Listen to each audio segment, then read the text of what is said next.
Hello, अस्सलाम वालेकुम। मैं प्रोफेसर शमीम अहमद अपने यूट्यूब चैनल पर आप लोगों से मुखातिब हूँ।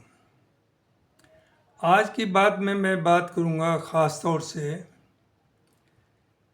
Members of Indian Islamic cultural centre, India Islamic cultural centre IICC Delhi और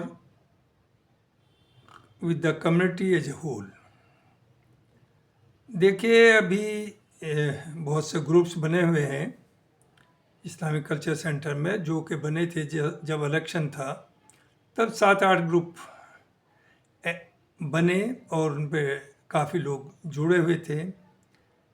अच्छे अच्छे डिस्कशंस आते थे, कम्युनिकेट करते थे एक दूसरे से, कुछ प्रॉब्लम्स कैसे रिजॉल्व करें, वो तो mainly that was concentrated to the election. लेकिन इलेक्शन के बाद भी कुछ ग्रुप्स चल रहे हैं, कुछ same with the same name, कुछ में कुछ चेंज भी कर दिया है ग्रुप का नाम।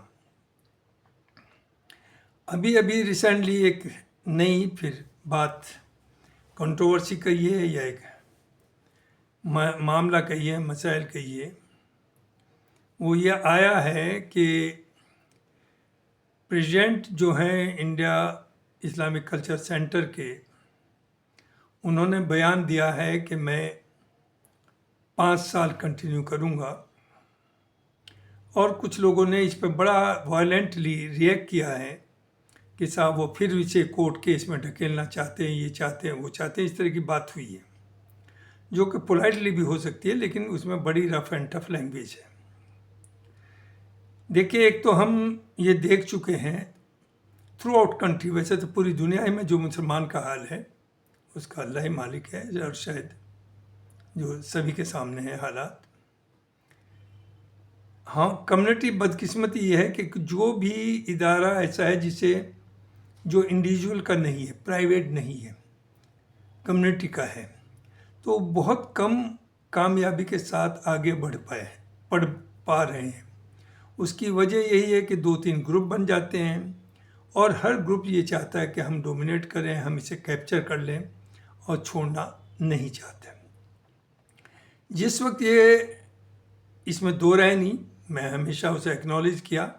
हालांकि I do not support his candidate for presidentship Siraj Qureshi साहब। सिराज कुरैशी साहब का इस सेंटर को खड़ा करने में बहुत बड़ा हाथ है, और जब सेंटर कोई आदमी मेहनत करके किसी चीज़ को खड़ा करता है तो उससे उसका दिली लगाव भी हो जाता है।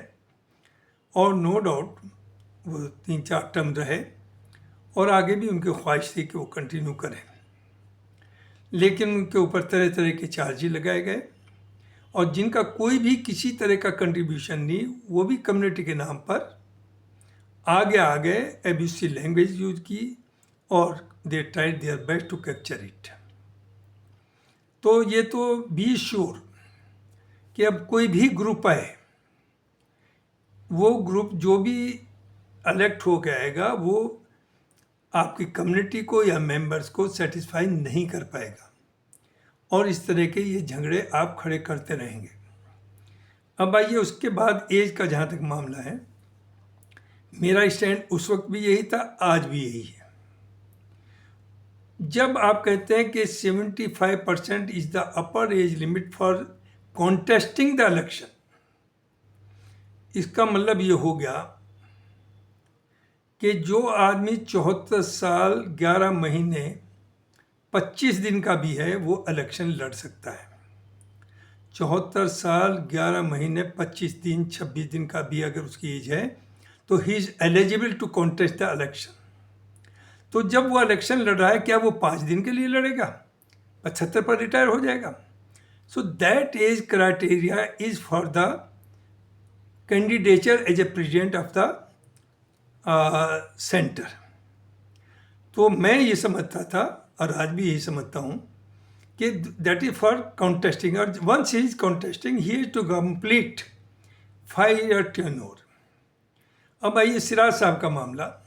सिराज साहब का जून में तकरीबन, शायद जून की बात है, दिसंबर में 75 साल हो गए, और 6 महीने कुल बचा था उनका टेन्योर 5 साल पूरा होने में।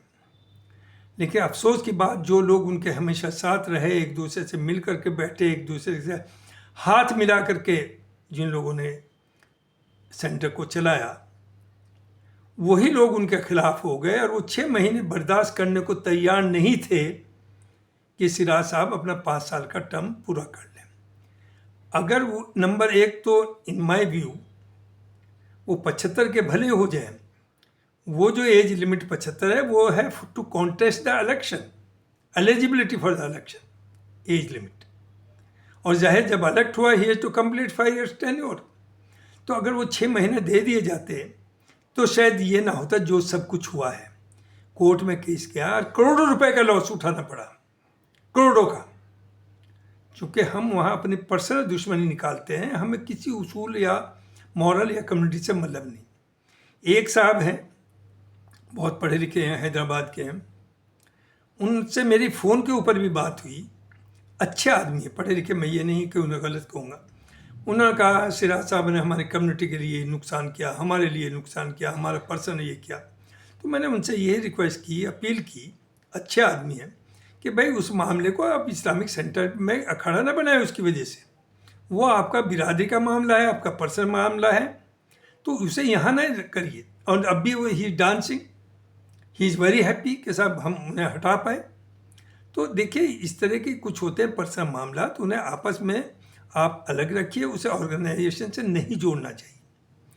तो ये जो बात अब जो उठाई जा रही, तो जो आपके इस वक्त मौजूदा सलमान खुर्शीद साहब प्रेसिडेंट हैं, वो वकील हैं, पढ़े लिखे आदमी हैं, और जो उन्होंने कहा वही मैं कह रहा हूँ कि वो 75 साल is the eligibility for contesting election.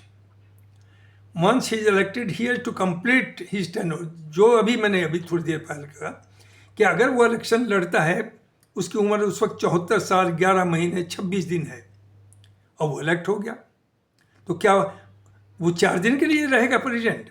No, he will complete his tenure of 5 years।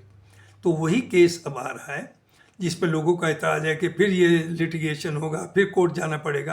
अरे तब भी गए, गलत गए, और अब जो इस तरह की बात कर रहे हैं वो गलत है। और ये for not only for Salman साहब, that will be for everybody. अब आइए आगे। पिछले इलेक्शन में इतनी बिटरनेस हुई, अफसोस ना आके कि क्या मैसेज आप दे रहे हैं। आप तो पूरी कौम का ठेका लेते हैं, उनकी एजुकेशन नीड्स, उनके गरीबी दूर कर रहे हैं, उनके लिए पढ़ाई का इंतज़ाम कर रहे हैं, उनका IAS की कोचिंग करा रहे हैं, क्या क्या करा रहे हैं।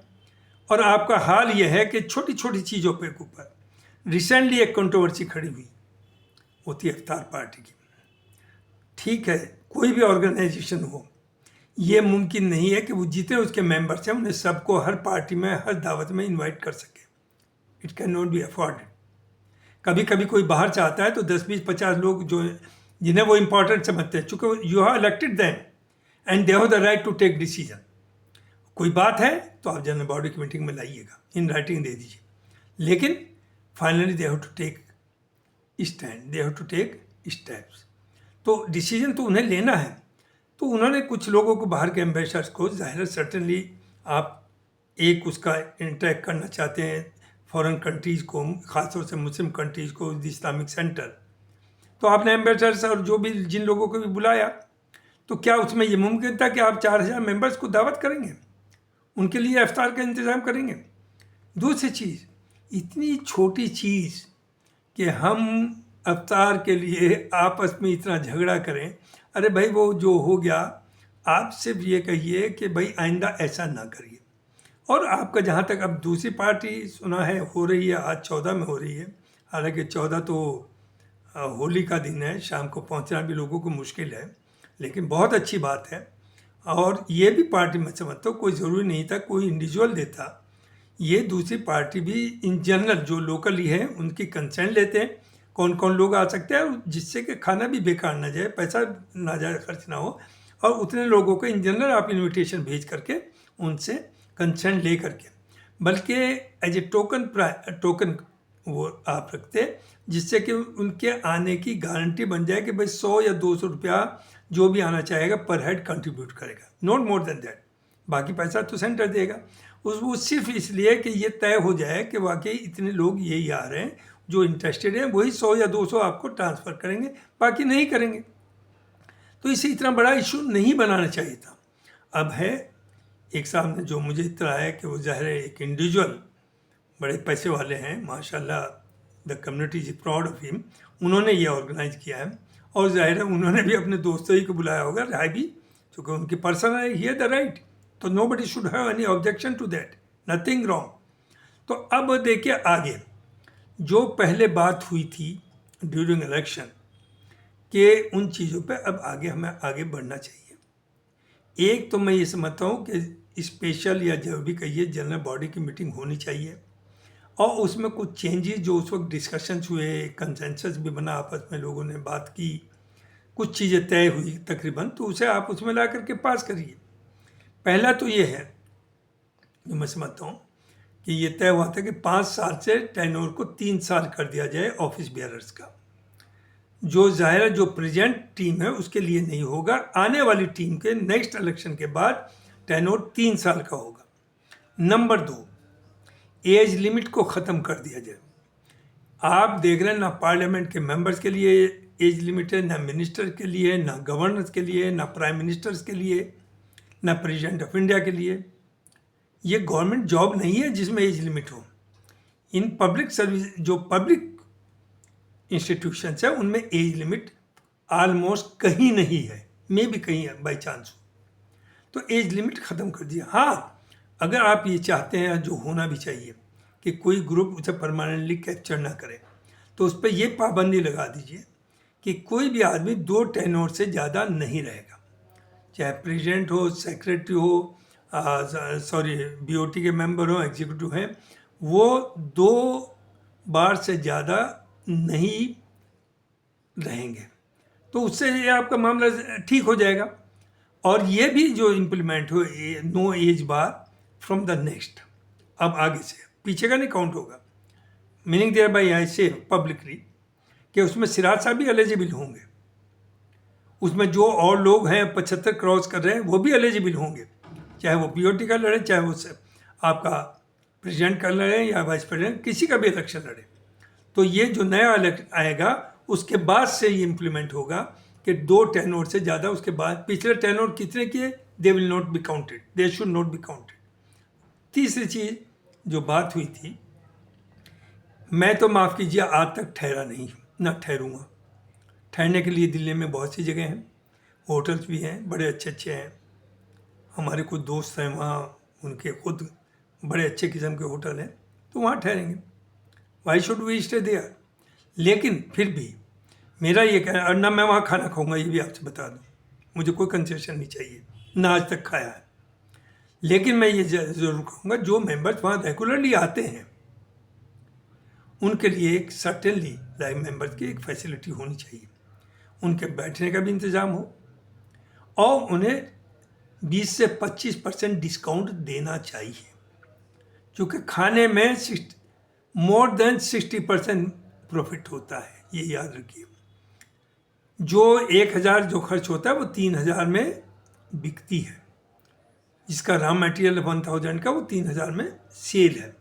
1000 खर्चा लगाए, 1000 बचता है तब भी, अगर 1000 खर्चा भी लगाए, 1000 का रॉ मटेरियल, तो आप मेंबर्स को ये फैसिलिटी दें। तो तीसरी चीज़, वोटिंग राइट जितने भी मेंबर्स हैं, लाइव मेंबर्स, सबका होना चाहिए। आप सिर्फ ये कर सकते हैं अगर आप चाहते हैं कि जो लोग एनुअल सब्सक्रिप्शन नहीं दे रहे हैं उनको आप कैंडिडेट इलेक्शन लड़ने से रोक दें, कायदे से तो वो भी गलत है।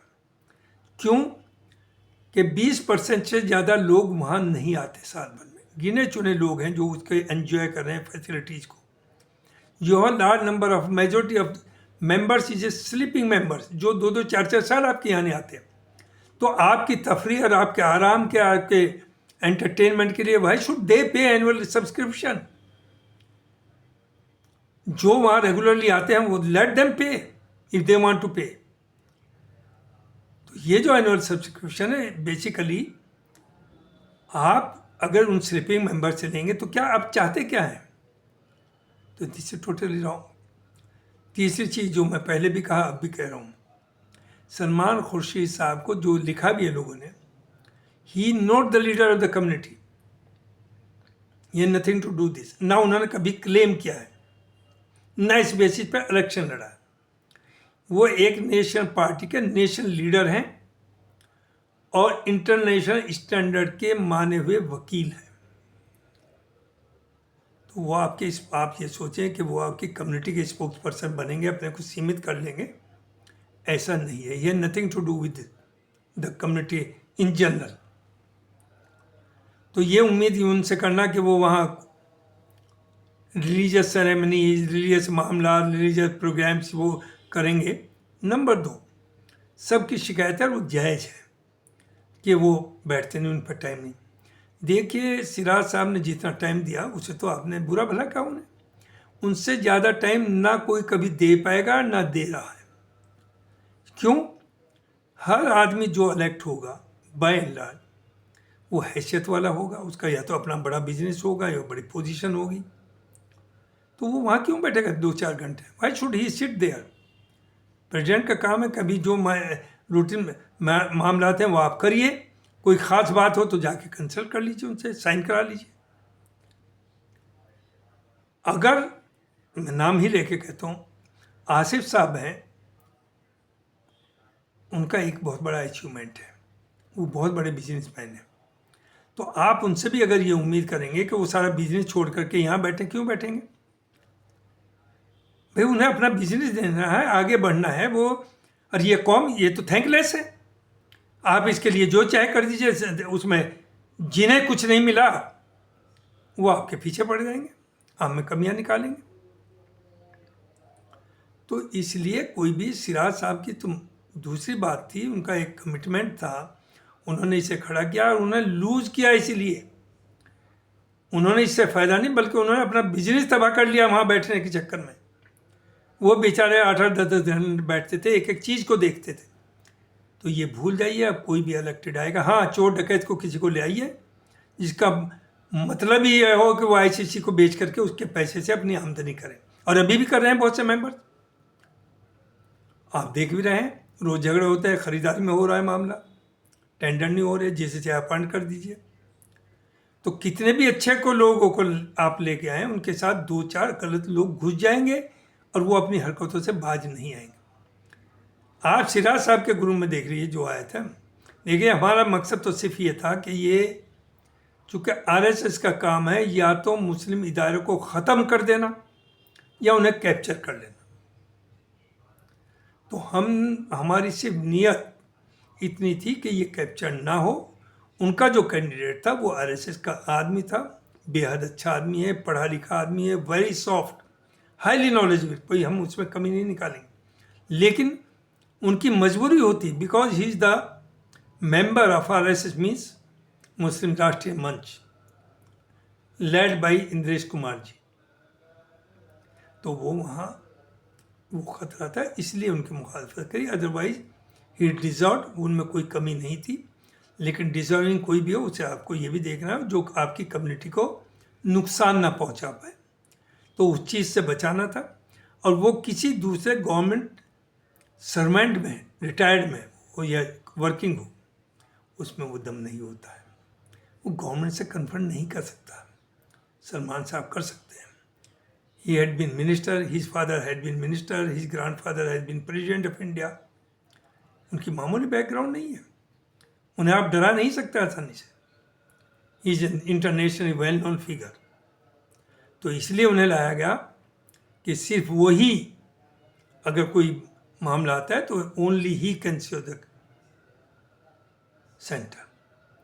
तो मैं ये समझता हूँ कि जो जितने लाइफ मेंबर्स हैं सबका वोटिंग राइट रेस्टोर किया जाए, और बाकी एनुअल सब्सक्रिप्शन जो दे रहे हैं या नहीं दे रहे हैं उनके बारे में और चीज़ें आप ज़रूर तय, जो चाहे एग्जीक्यूटिव चाहे जो इलेक्टेड मेंबर्स हैं या जनरल बॉडी चाहे वो करे, लेकिन वोटिंग राइट तो सबका होना ही चाहिए।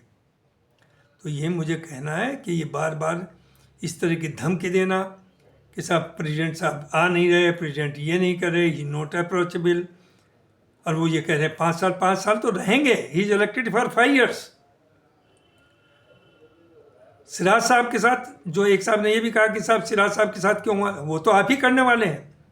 हमने तो उस वक्त भी कहा था कि Siraj sahab should have been allowed to continue to complete the term of 5 years।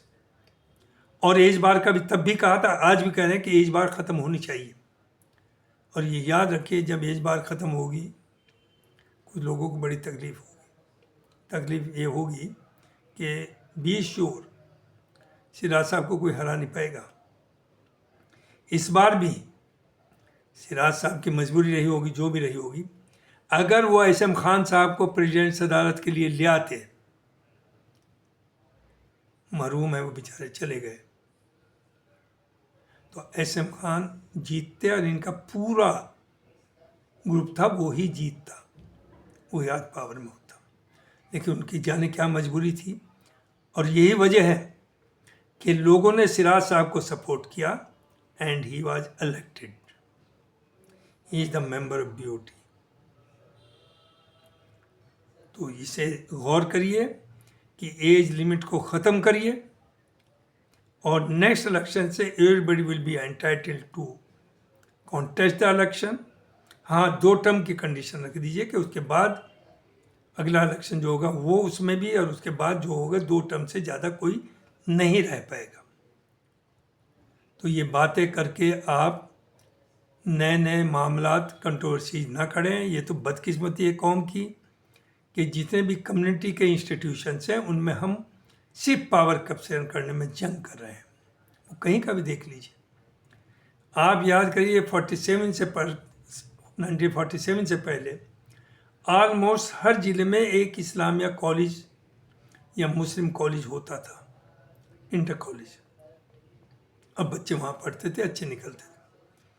47 के बाद वो स्कूल्स या कॉलेजेस भी तबाह हो गए, चूँकि सब जगह उन्हें आज यूनिवर्सिटी हो जाना चाहिए था उनमें से काफ़ी को, लेकिन वो भी तबाह हो गए। क्यों? वहाँ जंग यही है कि कौन उसका मैनेजर बने, किसे हम प्रिंसिपल अपॉइंट करें, किसी एक ग्रुप्स, जंगबाजी है। जो लोगों ने प्राइवेट बनाए दे आर वर्किंग, चूँकि उसमें उनका अपना पर्सनल इंटरेस्ट है, नोबडी कैन इंटरफियर। तो जितने स्कूल या कॉलेजेस या इंस्टीट्यूट्स आए हैं इस ज़माने में, वो सब चूँकि प्राइवेट हैं तो दे आर वर्किंग। और प्राइवेट में जानते हैं they are not for community या कम्युनिटी वेलफेयर। वो माइनॉरिटी स्टेटस लेते हैं सिर्फ अपने फ़ायदे के लिए। अदरवाइज कम्युनिटी के बच्चे जाएं या नॉन मुस्लिम जाएं, सब के लिए सेम फीस है, सेम फैसिलिटीज़ है, कोई आपके लिए कोई कंसेशन नहीं है। तो it's a trade, it has become a business, profit earning. Education को तो बर्बाद गवर्नमेंट ने और हमने सब ने मिल करके कर ही दिया है मुल्क। और जिस कौम में या जिस कंट्री की एजुकेशन नीचे आ जाएगी, ये याद रखिए वो मुल्क की तबाही आना सर्टेन है। तो मुझे यही कहना था कि जिस तरह से आपने पिछले इलेक्शन में कीचड़ उछला एक दूसरे को, और दौते कुछ लोग तो यही चाह रहे हैं कि जल्दी इलेक्शन हो तो वो दौते फिर शुरू हो जाएं। जितने हमारे 7-8 ग्रुप्स थे, रोज़ाना हैदराबाद में दावत हो रही, बॉम्बे में भी हो रही, अलीगढ़ में भी हो रही, दिल्ली में भी हो रही, खूब एंजॉय किया लोगों ने। तो उन्हें वही खाना याद आ रहा। तो ये भी रेस्ट्रिक्शन कर दीजिए कि अगली बार जो भी कैंडिडेट खड़ा होगा वो कोई भी, ठीक है 10-5 लोग आते हैं, बैठिए चाय पीजिए, नो प्रॉब्लम, लेकिन इन दलालों को बड़े बड़े होटल रेस्टोरेंट्स या शादी घरों में बड़ी बड़ी पार्टीज करके खाना मत खिलाइए, कोई फ़ायदा नहीं, ये किसी के नहीं। एक साहब आजकल अपने को बहुत बड़ा रिपोर्टर, मीडिया पर्सन कहते थे, जो रोज़ाना ABC लैंग्वेज यूज करते थे, अब वो जो लोग पावर में उनकी तारीफ कर रहे हैं। मेरी उस वक्त भी उनसे गड़बड़ हुई थी, झड़प हुई थी, और अब भी मैं देख रहा हूँ कि ये कुछ नहीं, ये लोग दलाल हैं, इन्हें पैसा चाहिए, ये चाहते हैं जंग चलती रहे तो इनकी पूछ रहेगी। हम आपकी पब्लिसिटी करेंगे, अखबार में लिखेंगे, यूट्यूब चैनल पे लिखेंगे, ये सब करते हैं। अरे सब लोग भाई हैं, मिल कर के रहें। जो भी इलेक्ट हो उस वक्त आप बिल्कुल, लेकिन उसमें भी कीचड़ ना फेंकिए। Everybody has the right to contest election, और कोई किसी से कम नहीं है। वो तो बाई चांस है, ठीक है, कोई ए नहीं इलेक्ट हुआ, बी हो गया, लेकिन इसका मतलब ये नहीं जो हारा है वो बुरा है, उसमें कोई कमी है। पिछली बार भी ऑलमोस्ट सभी लोग अच्छे थे, कोई कैंडिडेट बुरा नहीं था। हाँ, बीओटी और एग्जीक्यूटिव में कुछ माफिया के लोग भी दबाव या किसी भी तरह से एंटर हो गए थे, और उस तरह के लोग हमेशा एंटर होते हैं। तो बी केयरफुल अबाउट दैट। वो कुछ आपका ना बिगाड़ सकते हैं ना सुधार सकते हैं। वो तो फुल टाइम यही इसी में लगे रहते हैं, दिल्ली में चारों तरफ घूम रहे हैं और मार्केटिंग कर रहे हैं। तो मुझे ये कहना था। बहुत बहुत शुक्रिया, थैंक यू वेरी मच। अस्सलाम वालेकुम।